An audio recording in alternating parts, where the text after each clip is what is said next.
Welcome to Chapter 9, Section 9.1. We're going to talk about lifespan development.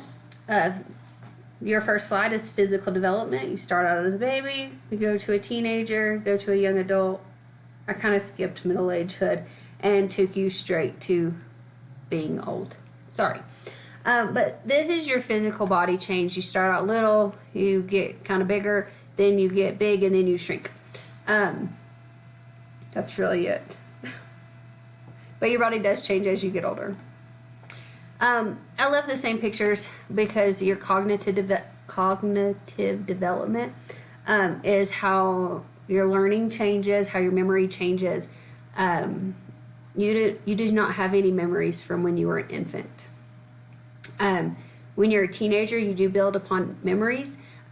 When you're an adult into middle-aged, you still develop memories. You're really good at learning during that time.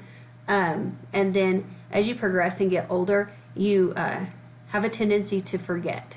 You forget memories of being a teenager, all kinds of stuff.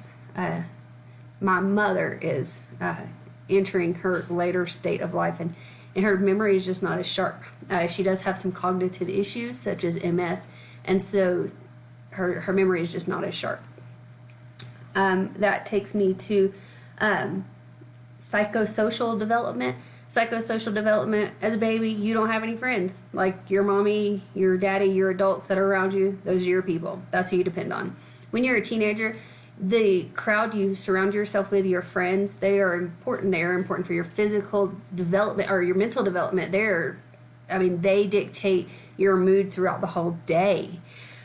Your popularity, everything. In young adulthood, you should be moving away from that teenage angst and that need to be a part of the cool crowd, and you really develop a sense of self. When you are an older adult entering the later stage of life, I think that is a more combination of the teenage person and the self, the older adult, or the middle-aged adult.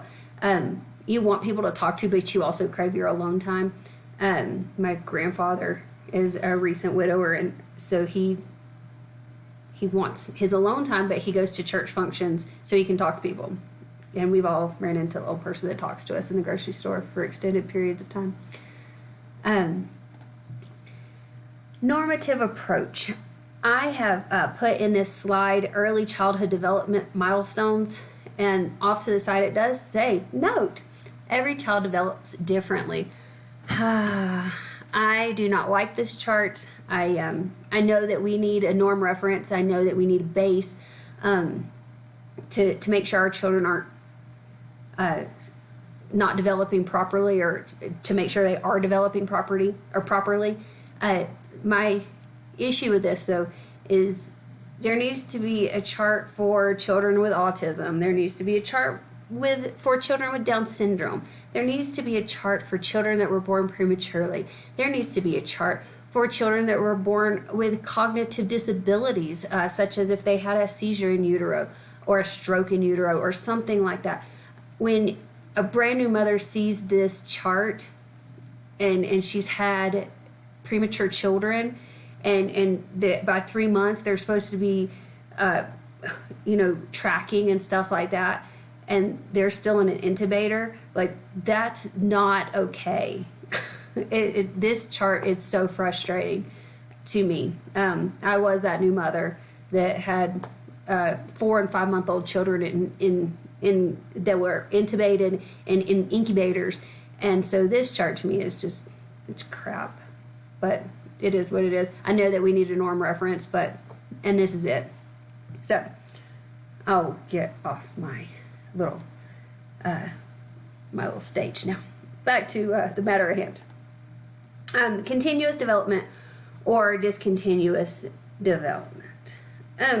Continuous development means that you just build on your knowledge throughout life. Infancy to adulthood, you just build upon it. The discontinuous development, I stole this straight out of your book.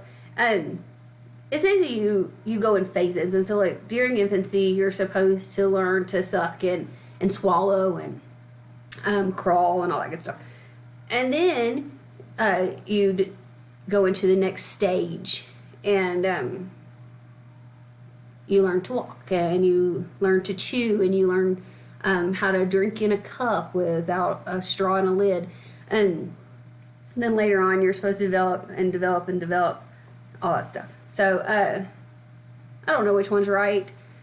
I kind of have I tend to lean towards continuous development because I know that I build upon my previous knowledge, or we wouldn't have schema. So that's that.